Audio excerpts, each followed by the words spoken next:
Hello and welcome to SATV's International Affairs Talk Show. I am your host Shamsul Alam Pantho and we shall be discussing a range of issues in the world field. Before we do so, I will like to introduce our esteemed panelists. Today, to my near left, we have retired Brigadier General Professor Shafat Ahmed. He's a distinguished academic, a former senior officer at the Bangladesh Army, and is currently Principal Research Fellow at the Foundation for Strategic and Development Studies. And alongside him, we have retired Major Dr. Nasiruddin Ahmed, who has served in the Bangladesh Army and the United Nations well over 2 decades, and also a veteran of the Gulf War in the 1990s. Gentlemen, thank you for being here today. It's a big honor for me to be hosting you both. Thank you. Thank you. I would like to bring everyone's attention to the biggest news that we have been dealing with. This is most definitely related to Israel. Now, in the previous weeks, we've seen most Western nations condemning Israel's offensive or hostilities towards the innocent lives lost in the Gaza Strip. Not only so, now we see that Israel has openly striked Iran and several nuclear facilities in an operation they call Operation Rising Lion. My first question would be to Mr. Shafat Ahmed.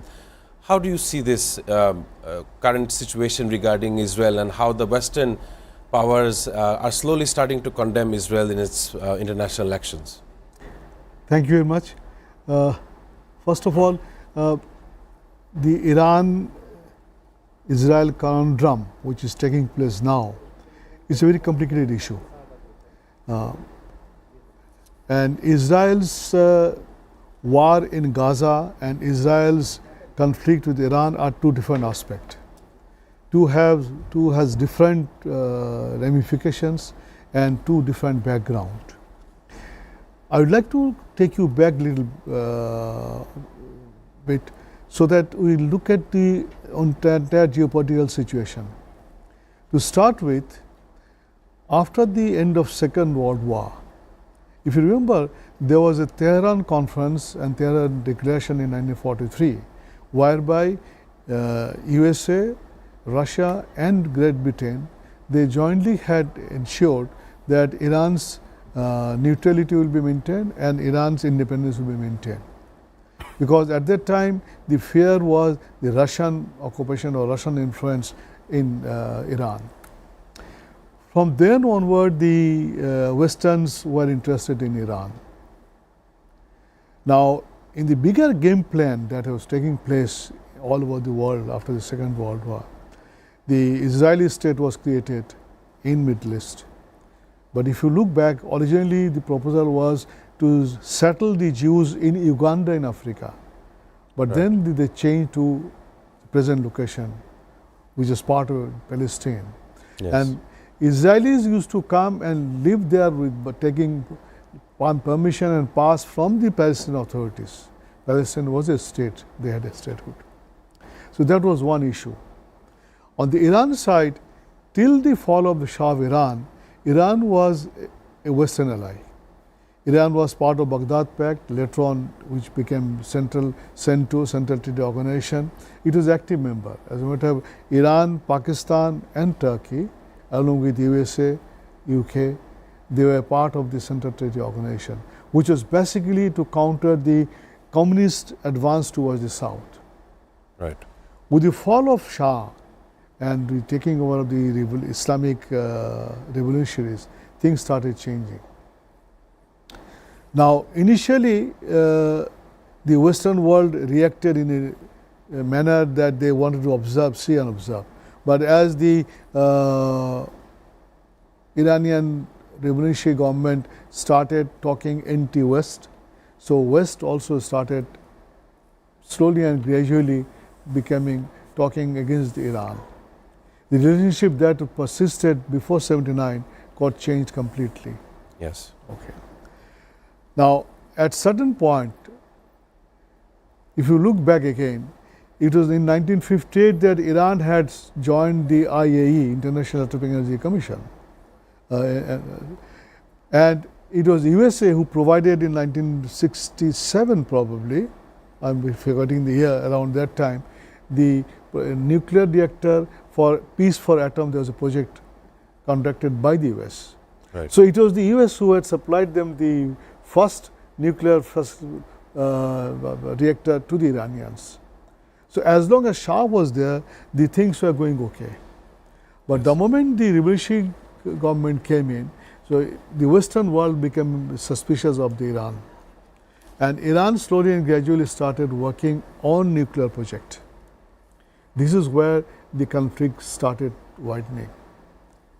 Now, ramification of this nuclearization of Iran, if at all it takes place, was that Israel was the biggest target, because the relationship between Israel and Iran had deteriorated. During Shah's period, Iran had diplomatic relations with Israel. After 79, they stopped that, that was stopped. And then slowly, gradually, Iran and Israel, they became almost number one enemy to each other. Yes. And USA, in their policy of control over the world, you say with a simplistic term, they had to work out a way how to take over control of the Middle East. Reason manifold. First, number one is the oil and the natural resources.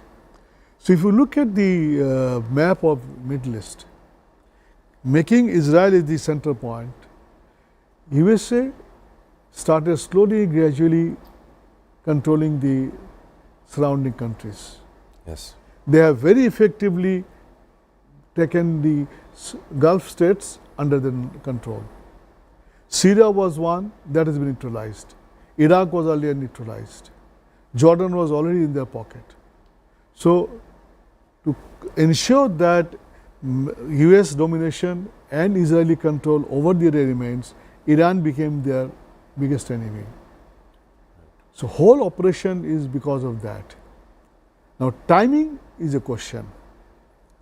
Another aspect you will see that once the relation between Iran and Israel started deteriorating, and once they started threatening each other, there have been actions by both the countries which had created a situation whereby any time they could attack each other. Yes, it's very and true. With the change of the war scenario and with the change of the technology, the improvement in the technology, we have seen in the Indo-Pak 4 days war how technology played part. Similarly, here also, if you look at it, that Iran is targeting Israel without going to Israel. On the other hand, Israel is targeting Iran without getting into Iran. Yes. Along with it, another thing which has happened is the spy network, Israeli spy network, which has completely penetrated Iranian life. Yes. Definitely, that was a very historical overview between the hostilities between Israel and Iran. I will definitely give you some of the details that we've seen over the weekend. A major escalation there has taken place. Israel struck dozens of targets, including nuclear facilities in Natanz, Iran, military sites and private residences. Amongst other things, influential figures were assassinated. The term assassination would be used here. I'll give you some of the names. The Chief of Staff of Iran's Armed Forces, Mohammad Bagheri, the Commander-in-Chief of the Iran Revolutionary Guard Corps, Hossein Salami, Head of the IRGC's Central Headquarters, Gholam Ali Rashid, the Commander of IRGC's Aerospace Force, Amir Ali Hajizadeh, and nuclear scientists Fereydun Abbasi and Mohammad Mehdi Tehranchi. These are all the people related in enriching uranium in order to meet energy goals or needs, and most definitely military capabilities. As like any country, Iran has every right to avenge their fallen leadership, military brass, and also enrich uranium, as enrichment of uranium is a newfound technology which can aid in both energy and military capability. In this retaliation, Iran has launched a barrage of missiles aimed at Israel, some of which has now landed in Tel Aviv. The Tel Aviv Iron Dome has been overwhelmed. Even last night we've seen attacks in the Haifa port. My question would now go to Mr. Nasiruddin Ahmed. We see that Israel has started a multi-frontal war, now with Iran, and even previously the entire world has been condemning Israel's action, in specific Benjamin Netanyahu's leadership in such an event. And even now they have attacked Iran and they have been hiding inside their underground bunkers. So such a thing definitely has an adverse effect into the Israeli households.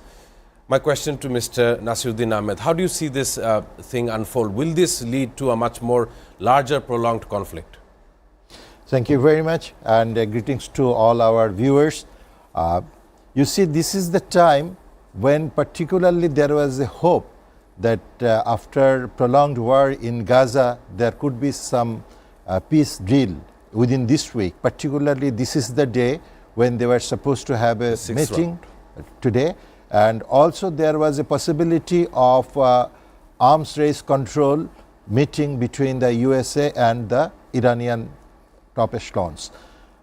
Before that, what we can see, the whole world was totally shaken, was totally shocked by the atrocities, I should call it, to cause to the Gaza people.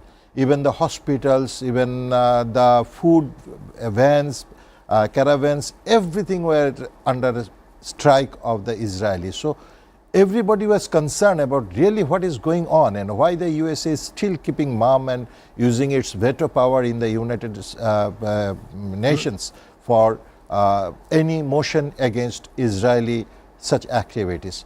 So now you can see suddenly the attention has gone towards Iran. Yes. That what is going to happen. Now people has silently forgotten what is happening in Gaza. Who right. all are the people are in distress in Gaza. People are concerned what Iran is doing, because so long, if you can remember, I think back in 2003, there was a fatwa, there was a religious statement given by Ali Khamenei, the highest spiritual leader of Iran after the Imam Ruhollah Khomeini. So he declared something that any weapon of mass destruction which causes mass killing of the people, it's not allowed in Islam. Islam allows revenge, but you should take revenge on whom? Who is your particular enemy and who has struck you and who has caused damage to you, you can take revenge on him. That is allowed in the Islam. Right. But the weapon of mass destruction, which kills an infant, which kills a preacher, which kills a teacher, which kills a woman, a pregnant woman, you cannot use that weapon. That was the religious declaration given by Ali Khamenei back in 2003. So there is two school of thoughts. That number one is, yes, that he really meant it, and by that all Muslim countries, they were close to Iran, that they have come to the sense and probably they will control it and use the nuclear power or nuclear apparatus, whatever they have, for peaceful purpose only. Mostly they are generating the energy and other sectors as it is practiced throughout the world. Another school of thought is that no, that was the eyewash in front of the USA and the Western allies, that we are not in favor of developing our nuclear capabilities, warheads, but particularly we are concentrating on using the nuclear force for the peaceful purpose only. Now people are thinking that that was eyewash. Why? Because now with the killing of such, as you have mentioned, the scientists, if I can remember, I think first there was a strike and where the 6 of the leading nuclear scientists were killed, and later on there was another strike where another 3 were killed. The generals you have already named, they were killed, and now it is quite clear that particularly the intelligence organizations of Israel, backed by CIA, they had pinpoint information that who all are the people, what they are doing, what they are doing. And particularly you see after the Eid program, that is a celebration for the Muslims, probably they had been concentrated in one place. Otherwise, you know, in war situation, never ever all the leaders, they assemble in one place in close proximity. Normally they remain apart, or even they make a conference or a war conference or operational conference that is totally under protection, underground and everywhere. That is the military norms we normally practice. But suddenly such attack where these sorts of scientists and the top military brasses were there, so they were killed in a single strike. So that is the loophole, or that is the, I should say, the failure of Iran, that they could not probably protect the infiltration of the Israeli and CIA agents inside the Iran territory. And particularly there is another news, probably one caravan or one vehicle was found where it was full of drones, military drones. And it is surprising that within a controlled country like Iran, where everything is controlled, even the internet is controlled. Yes, it's something like that. So in a country like that, you had a transport full of drones, military drones, and that is made in, not written there, but everybody understands that comes from Israel. So that is the probably failure for the Iranian people. And now to compensate that, they have, as the news goes, that the Ali Khomeini, he has already drafted his new statement for the use of atomic power to take revenge onto the Israelis, because now the one of his very strong leaders after him, he said in his language, if the sword of Imam Hassan or Hussein comes under threat, reply should not be given by kalema or the Islamic statements. It should be given by fire. So that really ignited the whole Iranians, because the Shia people who all are Iran, they are really, if they are convinced, you cannot stop them. Yes, they are ready to do and undo anything. Thank you, Mr. Nasiruddin Ahmed. I personally visited Tehran sometime in 2023, and what I figured out that they were probably the most hospitable country ever. They didn't allow me, even me as a foreign tourist, to even spend a single dollar on their land. So much of the Western media does try to promote Iran as a country that is full of danger, full of hostilities. But in my own opinion and what I've seen in my time there, I was there for a week, and it didn't seem, the stories didn't match. Of course, there are other issues that we'll be discussing, but first of all, I would say that we should also look at the American relationship with Israel. I'll have a small question to Mr. Shafat Ahmed. As we know in the media report, Donald Trump did visit the Middle Eastern countries, Qatar, the UAE, Saudi Arabia, and the major part of that visit was to arm those three Gulf nations. And this time around, Donald Trump didn't visit Israel or have a talk with Benjamin Netanyahu. Mr. Shafat Ahmed, how do you see this almost breaking up of relations between US? Even in this Iran attack, they said that we knew about this based on intelligence, but we are not a part of this recent attack on Iran. Thank you very much for the question. To me, it looks as if it is a dramatized act. In reality, Israel and USA, their relationship is such that at times Israel oversteps their what do you call relation in their relationship. They overstep to the extent that they probably bypass the rules, regulations for in USA. Now it is immaterial whether Trump visited Israel or not, because Netanyahu had already visited Washington and he had met with Trump. So that had been done. Yes. Now main purpose of Trump coming to Middle East was twofold. One is to extricate money from them. Yes, $5 trillion. So imagine how much money they have taken. Now these people, they have come in terms with the USA. So they have, Trump ensured that Israel is safe. So these three countries, UAE, Qatar and Saudi Arabia, actually they are the three powers of the in the Gulf councils. Yes. of this other. So, once these three are controlled, the rest are not much a problem for them. So, he ensured that these three countries are now completely under US domination. Okay. So, relationship between Israel and USA, outwardly it might look as if they are not, you see, something as we have in Bengali, there is a proverb that they say that ঘরে কে আমি কলা খাচ্ছি না. Right. See, they're trying to go forward and say that, sorry, I'm not involved in it. But in reality, USA knows everything what is taking place. Probably they had the US military and Israeli military had coordinated everything. Without their coordination, such attacks cannot take place. They are saying 200 aircrafts had taken off. And if 200 aircrafts, if they are flown from Israel, all are not probably Israelis. There must have been some American aircraft. Must have been support, some Then kind of support. they have flown over Syria, over Iraq. In Iraq, there is US base. Yes. That means they have been given clearance from there. They have been ensured that these are protected. So that outwardly it might look that as if there is no relationship. There is a probably dull in the relationship, but it's not. In reality, outwardly it might see, but in reality, the whole thing is a coordinated effort by Israel and USA. Thank you, Mr. Shafat Ahmed. That was definitely a very nice insight.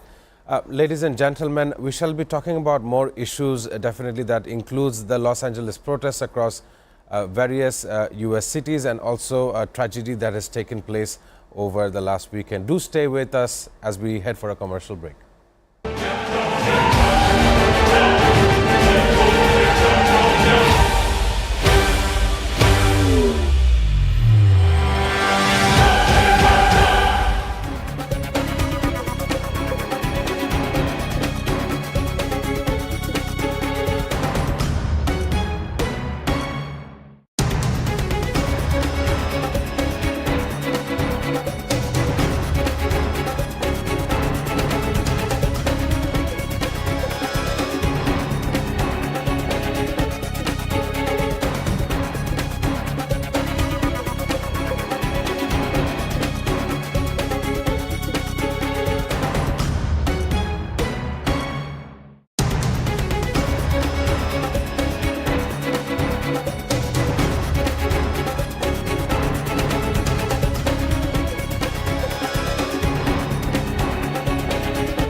Ladies and gentlemen, welcome back to SATV's International Affairs Talk Show.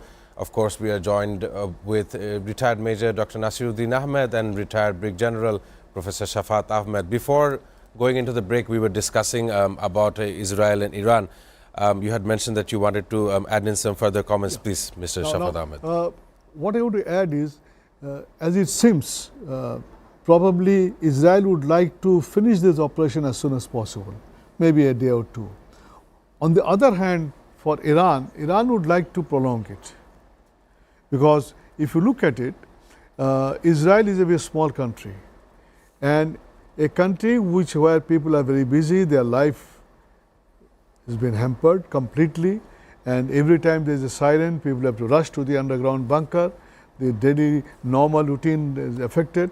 So what Iran would like to is to continue, so that create a situation within Israel, so that it goes against the public opinion, goes completely against any such war in future. Plus, on the other hand, another thing is now probably a polarization is taking place. because there will be power who will be coming and helping Iran. Firstly, North Korea has supported, come out with strong support. China has supported. Pakistan has supported, although Pakistan may not be able to provide material support. But raised the question at the UN Security Council. Pakistan definitely condemned it as well. Because Pakistan is a member of the UN Security Council. That is going to be a big factor. So China will not keep quiet. China is a silent player. Yes. We've seen in other places also, China quietly will do whatever they need to do. So, and with the relationship that China has with Iran, so China probably will come in a big way to help Iran. So that way we can probably expect, to me it seems that Iran is going to give up so soon. Okay, thank you, Mr. Shafat Ahmed. That was quite a review over the issue. Ladies and gentlemen, now we'll look at a breaking news that happened over last week as US cities face protest. This is the US Immigration and Customs Enforcement, also known as ICE or anti-ICE protest, which has been launched at several communities across America, most of which are common people and in common jobs, resulting in vast protest.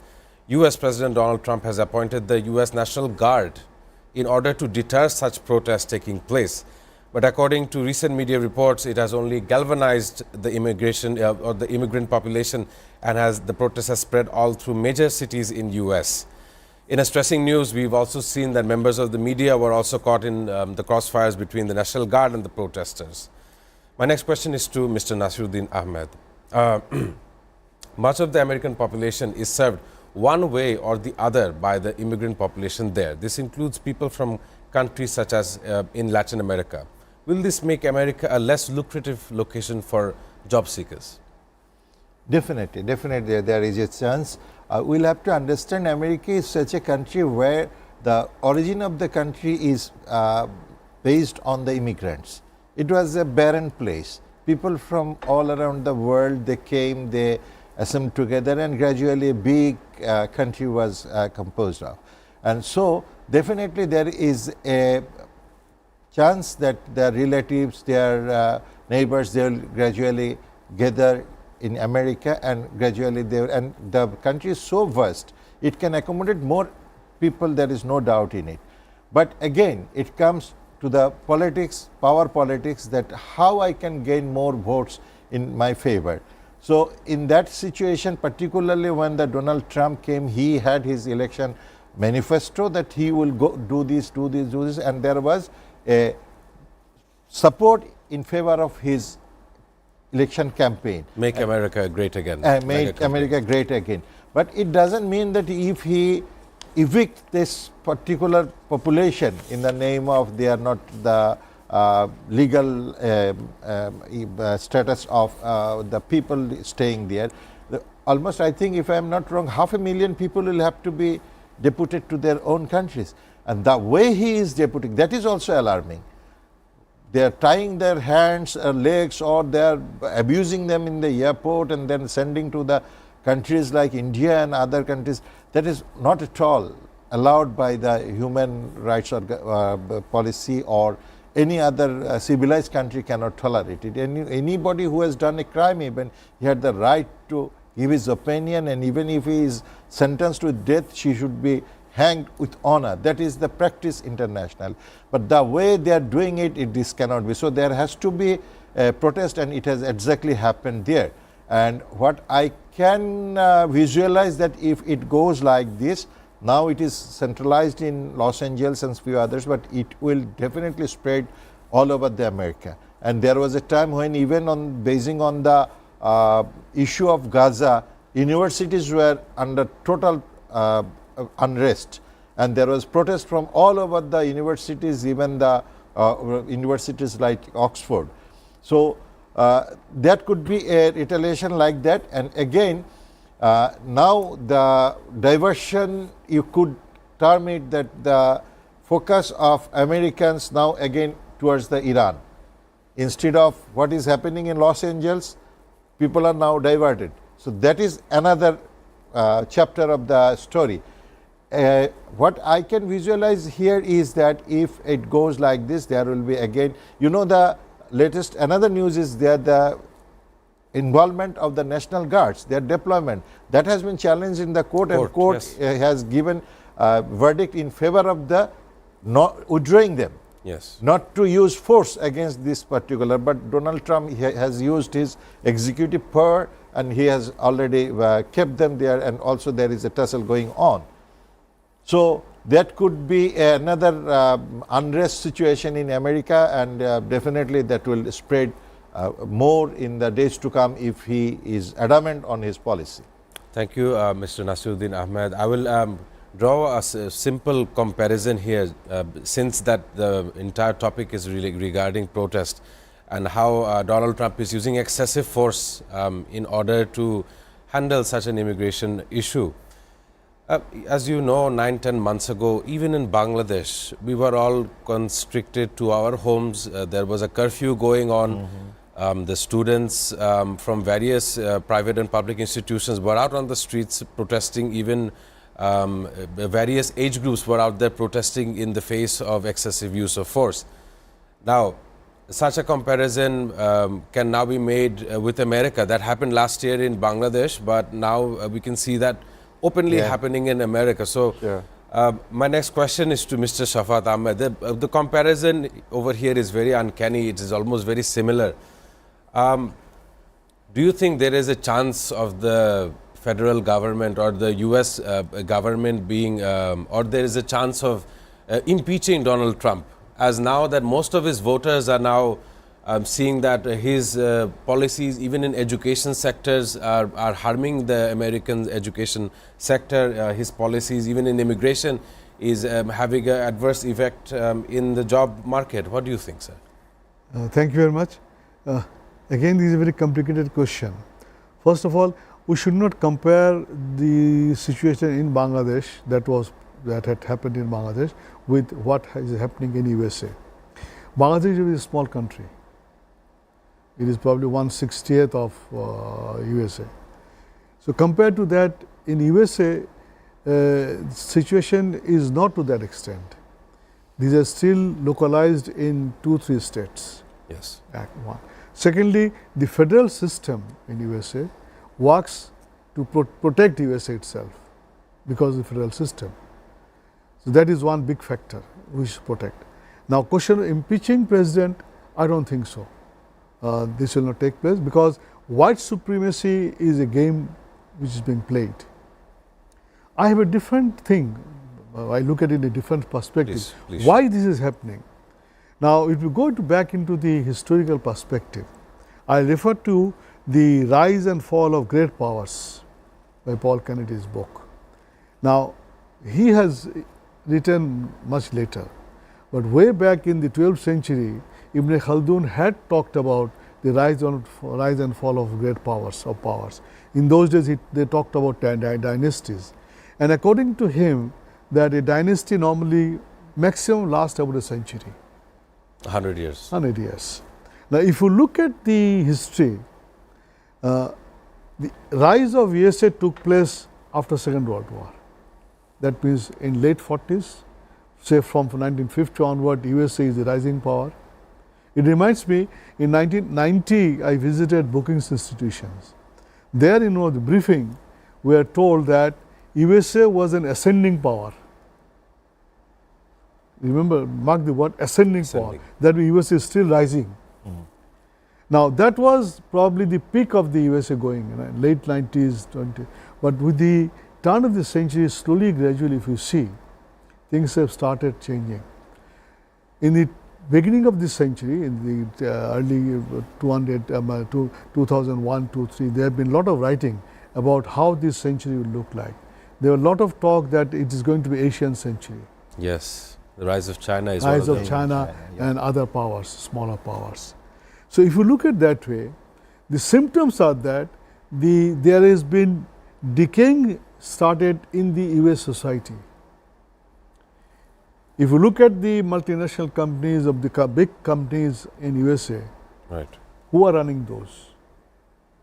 They are not the US citizens. They are mostly the immigrants. Immigrants, yes. Immigrant population now serves as the top brass management. If you go to NASA, you've seen that they are getting slowly and gradually dependent on the immigrants. Now, you are trying to evict these immigrants. It is going to create the rift in the society, and that is going to be the most harmful thing. Although I am a military officer and I teach part of history these days in universities, so I look at it that way, because history starts repeating itself. If you look at the past, the fall of the Mughals, they made India as the richest country in the world. Yet, after 300 years, they survived. Probably that was one of the longest serving dynasty in the world. So, they collapsed. So, USA probably dynasty is not there, but then the system slowly, gradually is probably cracking. You have seen the fall of the Europeans, and after 20, 30 years time, European powers will be further decline. Right. So, what is happening is the impact. I do not know what the US elites are thinking about it, but then still there is a feeling among the whites, Americans, that they believe in white supremacy. That is one thing which is wrong, because the president of Burkina Faso, he had proved in that Oxford lecture. I don't know if they heard of, listened to him, because there was a professor who was there was some lecture on the civilization, wherein British professors termed that there is no contribution by the Africans to the modern civilization. Right. And President of Burkina Faso, Ibrahim, replied them in such a manner that he had to submit his resignation, that professor. Thank you, Mr. Shafat Ahmed. Of course, to understand today's context, we definitely need to have a look in the historical perspectives. Of course, that is quite important. Now I will look at the last topic, which is actually a tragedy, a modern day tragedy. This is pertaining to Air India's crash in Ahmedabad last Friday, which had taken almost 270 lives, not only from the fuselage of the plane, but also where the aircraft had crash landed. It was a hostel, a school. Mm-hmm. And much of the participants in that school was during their lunchtime, they had no idea that they'll be met with such an ill fate. I'll give you the news here. At least 270 bodies were recovered after a London-bound airplane had crashed, and the rescue team is still searching now. The Boeing 787 Dreamliner, a very modern aircraft, was holding almost 100,000 liters of fuel, and only lost altitude just a few seconds afterwards. And everyone had passed away except for one person who had miraculously survived. He was sitting on seat 11A. However, my question would be to Mr. Nasir. Given the technological advancements of today, how can such a named airline like Boeing suffer something like this? I'll definitely allow both of my gentlemen to comment on this matter. Now, in recent times, we don't see such a Dreamliner, they call it, Boeing Dreamliner, face such an issue. Is this a part of negligence in Air India? How do you look at this matter? Okay, Boeing, particularly this Dreamliner, is a very popular aircraft throughout the world. 787. Probably almost leading all the countries are the buyers of this aircraft. Even Bangladesh, we also have Dreamliners here in Bangladesh. Two of them we have purchased it, and so far the historical trend goes that Boeing is safe. Boeing was safe, particularly this Dreamliner, and they had some advanced technologies which saves fuel consumption, and also the operationally it did not have any major issues so far in the knowledge of the aviation industry. But recently there is very sensitive two information has come up. One is there was two accidents before. One is the Ethiopian Airlines and another one was the Indonesian Airlines. Right. And in both the cases, just immediately after the takeoff, there was some technical faults which was beyond the control of the pilot himself. And third, this is the Indian Airlines, Air Indian Airlines. Similarly, just immediately after the takeoff, there was some technical issues, and the pilot called the mayday. That means there is some problem. And the which ATC is did not respond. There was no message back to message the back pilot. to the black box. Yeah. Yes. So there was the pilot called it as a mayday, and immediately after that there was a crash, and as you said, unfortunately it fell onto the hostel of the medical students, where very bright students had been taking lunch, and unfortunately we had to see these young people, they were killed. Now there should be a thorough research on this, and immediately if there is anything like that, Boeing industry, they should immediately cease some operation without giving further clearance to this technical faults, whatever it is. There should not be any further marketing of this aircraft. I think that should be the one. Number two is that as you said, the maintenance part. Very recently in Bangladesh also we have seen there one Dash series aircraft that wheel was fallen from the sky when coming Yes, from it was Cox's a viral Bazar news to that way. again. And the reason they have said that as it came to the newspaper, it is totally negligence of the maintenance team. They were supposed to check each and everything and give a report, and unfortunately in last say they said, particularly if I am not wrong, in 3 to 4 months nobody opened the wheel chamber and went for the inspection, which was a routine affair as per the maintenance instructions given by the manufacturer. And Air India, you know, that was a government owned airlines. There was a lot of strike, lot of anomalies, lot of maintenance issues, and lot of chaos, confusion. Then they were it was given to the Tata Group, and there are now complaints are coming that their maintenance was not up to this up to the standard. And every aircraft or every manufacturer, they give a prescribed maintenance schedule. One is preventive maintenance, Yes. which should be done before. One is troubleshooting. Another one is the regular maintenance. So 3 types of maintenance are mandatory for each and every aircraft. Whether there is a problem or not, you should change the wheels. That is the set rule in the aircraft. But if you see the wheel is looking good, I should not change it. You cannot do this, because manufacturer said every after 3 months or every after such landing or takeoff, you should change it. That is the issue we should have. In the same tune, there are many instructions given. This is the question of life and death of the passengers. There is sorry is not an option here. Aircraft owner cannot say sorry, because straightway there is either you go to the destination or you go to the graveyard. There is no in between. So there the maintenance part plays the major role. Thank and you. now the complaints coming up, that should be taken very seriously, and if it is proved, I think appropriate measures should be taken. What Tata company is given compensation or not, nobody can compensate against my life, against the life of my children. So money or compensation is not the solution. Solution is that, is there any anomalies? Who is responsible for that? They should be taken to the task, so that whole world is alarmed. Thank you, Mr. Nasiruddin. That was definitely informative. Even before that very flight crash, there has been a leak of a video in a prior flight of the same aircraft. The person was seen showing that none of the buttons on the aircraft was working, none of the air conditioning was. Yes, the same aircraft had been having a lot of issues, even though Air India has been planned it for the trans-European flight into London. My last question to Mr. Shafat Ahmed: how do you see this issue, and would this now provide scare amongst people who want to flight abroad? Will they now choose a different option, maybe using a shipping route in order to move between other countries? Does this create a scare? I don't think that will create a scare. Basically, we have to look at one thing.